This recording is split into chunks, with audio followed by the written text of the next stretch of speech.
This is a U.S. Navy seaplane flying into a snowstorm just off the coast of Antarctica. On board are 9 men taking part in a secret mission to claim Antarctica for the USA. As they approach land, the storm gets even worse, and the crew lose all visibility, until suddenly, bang! The plane hits a mountain and comes crashing down into the snow. It was the most remote plane crash ever, and it left the crew stranded and badly injured, in the world's toughest environment. But despite the incredibly harsh conditions, 6 of the crew members managed to survive for 13 days, until they were finally rescued.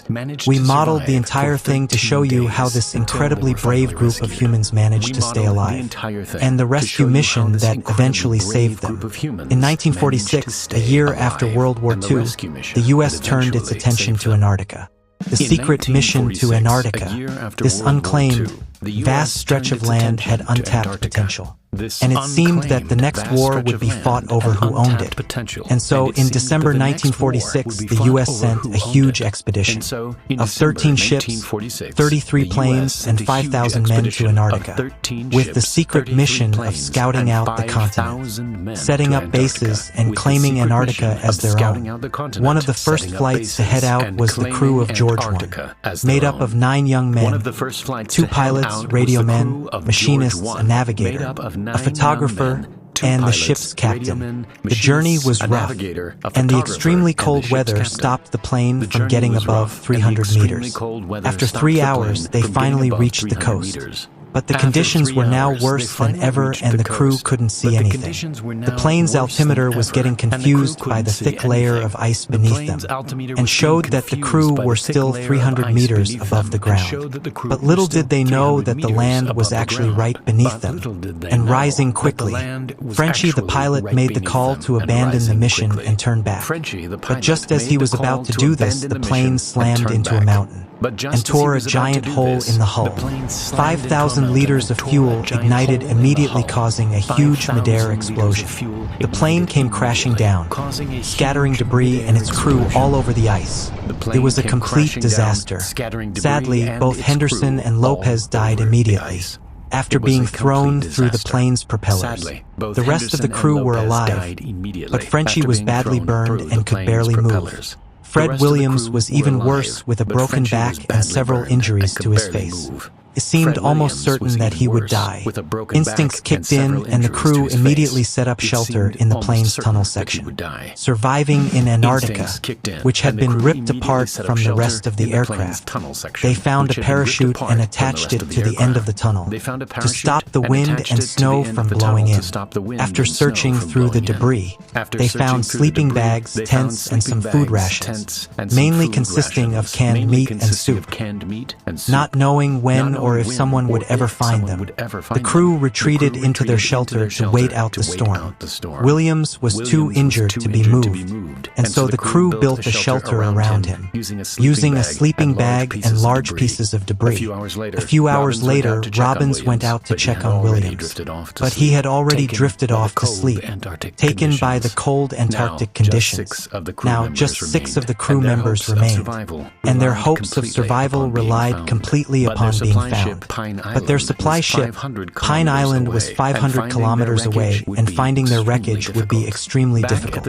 Back at the ship, the crew of Pine Island began planning a rescue mission. The last bit of data, they had placed the crew around here, but without knowing when the plane went down, the crew could have been anywhere. Luckily, they had the data, and it hadn't fallen into the wrong hands. But did you know that your own personal data can easily fall into the wrong hands? Data brokers buy and sell your information to marketing agencies, who then fill your inbox with spam. The good news is that you have the right to protect your own data, and that's where Incogni, today's sponsor, comes in. They reach out to these data brokers on your behalf and ask them to remove all data they have about you. All you need to do is create an account, sit back, relax, and watch Incogni do their thing. They contact each company individually, so you don't have to. I've been using Incogni for months now, and my spam emails have almost completely dropped off. Incogni now has a family plan that allows you to also protect your loved ones from scams and spam. To protect your data and remove spam from your life, visit incognitoni.com/primalspace and use code primalspace to get an exclusive 60% off the annual plan. Waiting for rescue. In order to rescue the crew of George 1, the men on Pine Island had to find them and somehow rescue them with a plane that could only land on water. The weather around the ship remained terrible for another 3 days, and so no rescue missions could be launched.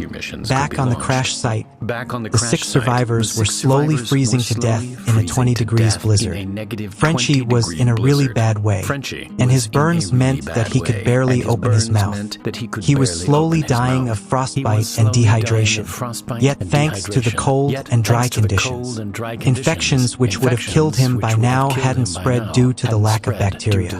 Despite all of this, Frenchie never complained once, and he always tried to crack a joke whenever he could. After some more searching around the debris, Robbins found a gas stove and managed to power it by siphoning fuel from one of the plane's spare tanks. He then became the de facto chef for the whole crew, cooking them 2 meals a day. Spinach soup followed by peanut butter on bread. On day 4, the weather finally cleared and the sun was now showering them in light.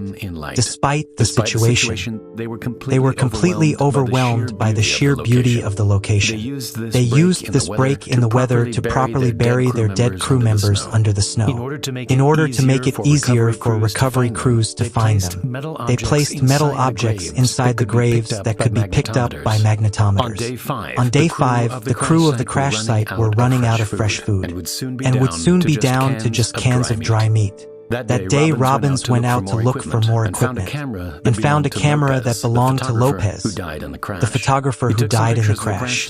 He took some pictures of the crash site and stored the film in his sleeping bag so he wouldn't forget it. George 1 rescue attempts. On day 7, the weather around the ship finally cleared, and a rescue plane left Pine Island in search of the crew, using the last confirmed location of the plane. The rescue team started scanning the ground back and forth in a ladder search pattern. As they reached land, the weather became overcast and any hopes of seeing the crew had disappeared behind a sea of fog. At this exact moment, Frenchie woke up in a daze and said he heard the sound of a plane in the distance. He hadn't heard anything. He was simply dreaming about being rescued. But as it turned out, the plan had actually passed within 20 kilometers of the crew. Over the next few days, the stormy weather returned once again, and spirits were at an all-time low.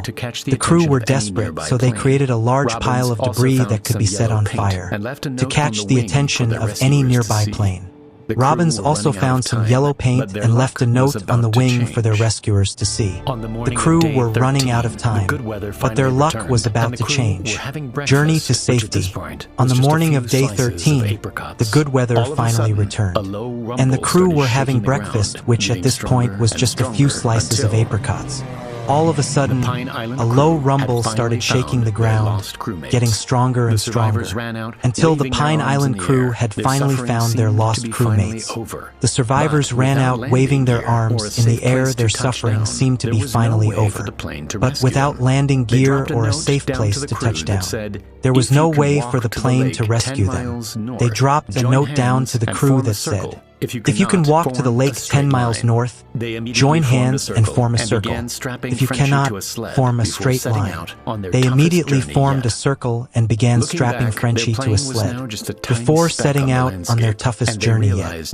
Looking back, their plane was now just a tiny speck on the landscape, and they realized just how lucky they were to have been found at all. The route to the lake was tough.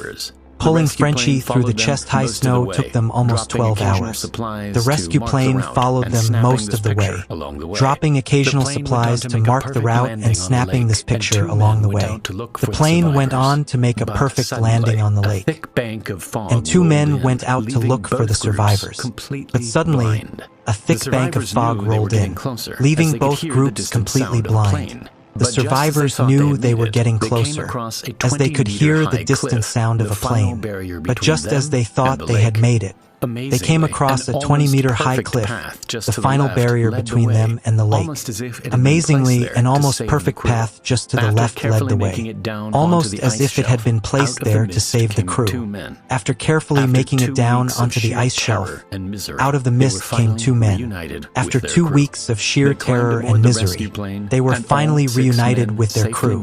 They climbed aboard the rescue plane, and all 6 men safely made it back to the ship. It was one of the most unbelievable tales of survival and bravery, and all 6 men went on to tell the tale. As for the 3 lost men, they remained buried, perfectly preserved, under 80 years worth of ice and snow, which will now be over 100 meters deep. The camera that Robbins found never made it out of the crash site. Its pictures, which would no doubt be worth 1,000 words, are just waiting to be discovered one day. Sadly, no one has ever returned to this fabled location to recover the 3 men, the crew's post-rescue lives. To learn more about what the 6 survivors went on to do with their lives, check out the page on our website Primal Nebula. And now for the Primal Space giveaway. The winner of the previous giveaway is Alexander. Congrats! In the next video, we'll be giving away this Primal Space designed Antarctic poster. All you need to do is sign up at the link below, like the video, and leave a comment saying what you think about this incredible story. Thank you very much for watching, and I'll see you in the next video.